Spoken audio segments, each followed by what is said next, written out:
আমরা নিজে থেকে এসেছি সেটা নয়, কারণ এটা ঈশ্বর আমাদেরকে আনিয়েছেন, তাই আমরা এখানে এসেছি। এটাও কিন্তু ঠিক ঈশ্বরের পরিকল্পনা, তাই না? তো আজকের তার এই পৃথিবীতে 2000 বছর আগের আসা, এটাও কিন্তু ঈশ্বরের সঙ্গে যীশু খ্রিস্টের একটা চুক্তি ছিল যে তিনি পৃথিবীতে আসবেন এবং আমার আপনার এই জগতে আমরা যারা মানুষ আছি আমাদের পাপীদেরকে তিনি উদ্ধার করতে আসবেন।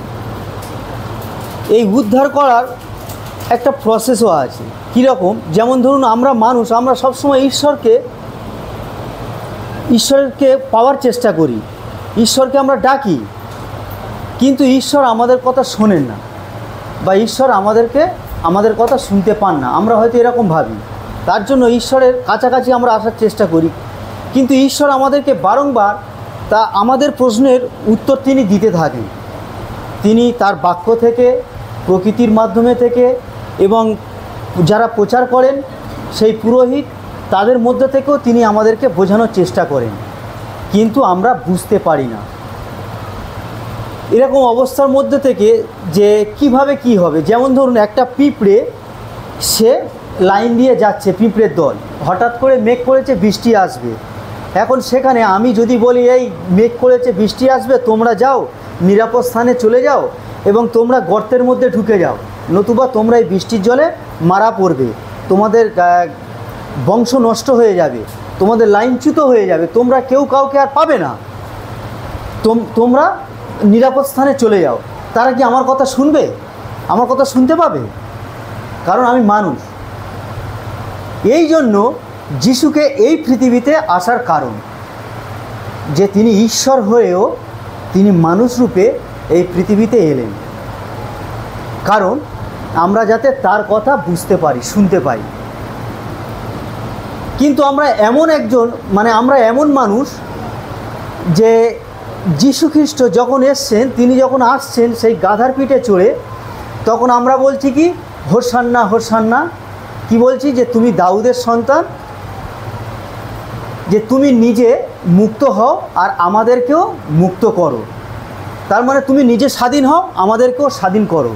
আজ থেকে 200 বছর আগে ইংরেজ যখন আমাদের ভারতবর্ষে এসেছিলেন, তিনি আমাদের ভারতকে পরাধীনতার মধ্যে আমরা ছিলাম, তাই না? শাসন করতেন। তাই আমরা কিন্তু সেই শাসনের মধ্যে ছিলাম, আর আমরা স্বাধীন হওয়ার চেষ্টা করতাম, কিন্তু আমরা ভেবেছিলাম, তখন মানুষ ভেবেছিল সেই যিশু যে কোনো রাজনৈতিক নেতা হবে, কিংবা তিনি এই বারাক ওবামাও হতে পারতেন, বা এরকম কোনো একজন রাজনৈতিক নেতা বা একজন বড় লিডার বা অন্য কিছু হতে পারতেন, কিংবা তিনি সিংহের পিঠে আসতে পারতেন, বা তিনি ঘোড়ার পিঠে চড়ে আসতে পারতেন। আমরা যিশুকে, ওই সময় মানুষ যিশুকে চিনত, কিন্তু যিশু কে ছিলেন এটা কিন্তু তারা চিনতে পারেননি। যিশু যে কে ছিলেন সেটা কেউ চিনতে পারেননি। যিশু ঈশ্বরের সন্তান ছিলেন, কিন্তু যিশু মানুষ রূপে এসেছিলেন, যে যিশু একজন মানুষ সেটা তারা ভেবেছিল। তারা হোসান্না হোসান্না বলে তারা ডাকছিল, চেঁচাচ্ছিল, তারা বলতে চাইছিল, তারা ভেবেছিল যে উনিও পরাধীনতায় আছেন, উনিও মুক্ত হবে আর আমাদেরকেও মুক্ত করবেন। যেমন তারা ভেবেছিল মসিহ যেটা করেছিল, তারা এরকম ভেবেছিল, কিন্তু আমরা বুঝতে পারিনি। এই জন্য যিশুকে শত্রুদের হস্তে সমর্পিত হয়েছিল তার পিতার ইচ্ছা পালন করার জন্য। তিনি শেষ সময়ে সেই গেতসিমানি বাগানে যখন প্রার্থনা করেন, তার প্রার্থনা এমন কঠোর ছিল যেটা কল্পনারও বাইরে। তখন কিন্তু যিশুর বিচারও হয়নি, তিনি তখন কোনো শাস্তিও পাননি। আমরা একটু পরিশ্রম করলে আমাদের শরীর দিয়ে ঘাম বের হয়, সেই ঘামটা জলের আকার হয়। বাইবেলে লেখা আছে তার ঘাম রক্তের ফোঁটা হয়ে পড়ছিল নিচে। তার প্রার্থনা কেমন কঠোর ছিল।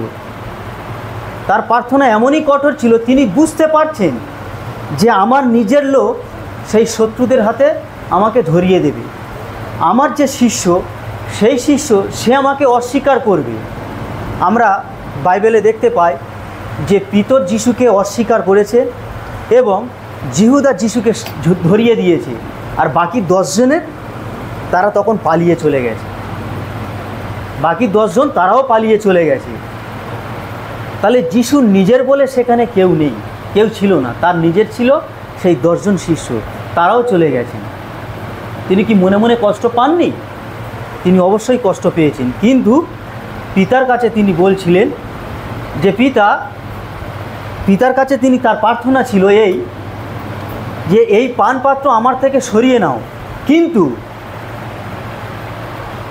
তোমার যে কাজ সেই কাজ যেন সিদ্ধ হয়। আমার ক্রুশে দেওয়ার পরে যিশু সেই প্রথম বাণী ক্রুশে থেকে বলছেন যে পিতা ইহাদিগকে ক্ষমা করো। লুক 23 পদে আছে ক্ষমা করো।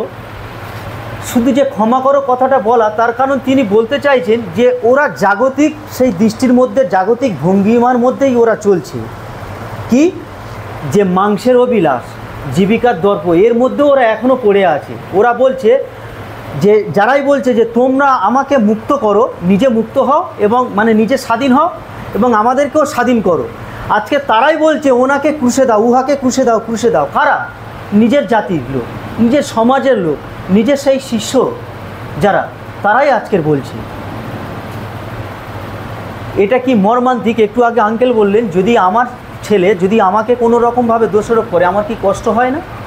যদি আমার ওনার বাড়ি থেকে ডাকাতি করেছে, তাই না বলছিলেন, তাহলে সেক্ষেত্রে কি ওনার কষ্ট হয়নি?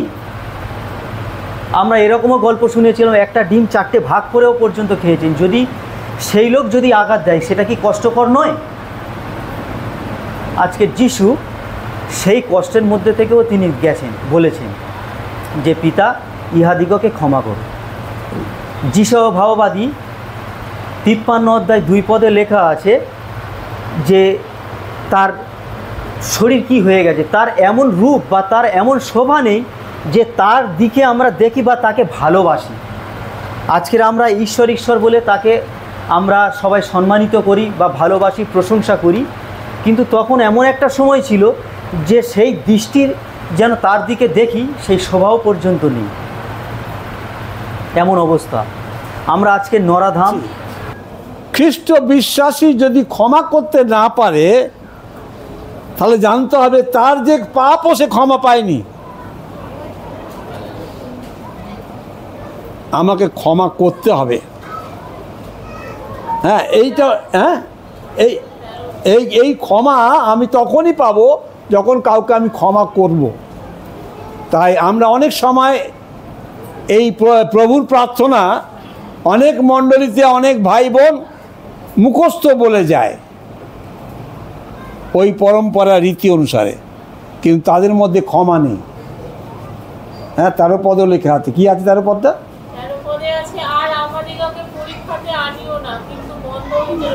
না, ক্ষমা করা বলছে, ক্ষমা 12 পদে। হ্যাঁ,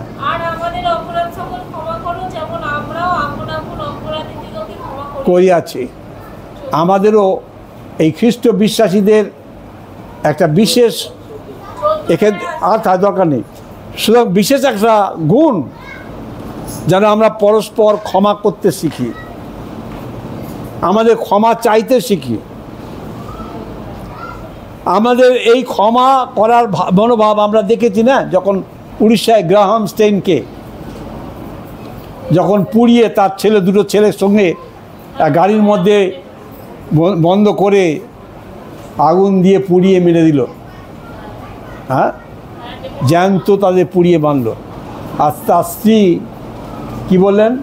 তখন অটল বিহারী বাজপেয়ী ছিলেন আমাদের প্রধানমন্ত্রী। তিনি বললেন আমার যিশুকে যারা মেরেছিল তাদেরকে তিনি ক্ষমা করেছিলেন, আমিও ওদেরকে ক্ষমা করে দিই, আমি ওদের বিরুদ্ধে কোনো বিচার চাই না। আজকে পারবেন যখন আপনাকে কেউ মারবে ক্ষমা করতে? তখন আমরা তোমার না, আমিও দেখে নেবো একবার। হ্যাঁ, আমাদের ভাই বোনদের মধ্যে অনেক সময় অনেক অত্যাচার হয়, প্রতিবাসীরা, পাড়া প্রতিবাসীরা অত্যাচার করে, আর আমরা তার বিপক্ষে দিতে চাই। আমাকে এই বলেছে আমি তার অমুক করে দেবো, আমাকে এই মেরেছে আমি তাকে অমুক করে দেবো। আমাদের শিখতে হবে, যদি খ্রিস্টকে যদি বিশ্বাস, যথার্থ বিশ্বাস করার লক্ষণ হচ্ছে তুমিও ক্ষমা করতে শিখেছো। ওই জন্য কিছুক্ষণ আগে আমাদের একটা কথা হচ্ছিল যে অনেক সময় আমরা মনে পুজোর সময় চাঁদা দেবো না।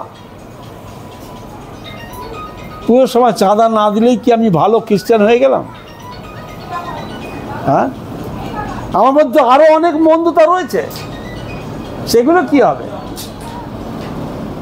সেই জন্য চাঁদা দেওয়াটা বড় বিষয় নয়, আর বড় বিষয় তোমার পরিবর্তনটা।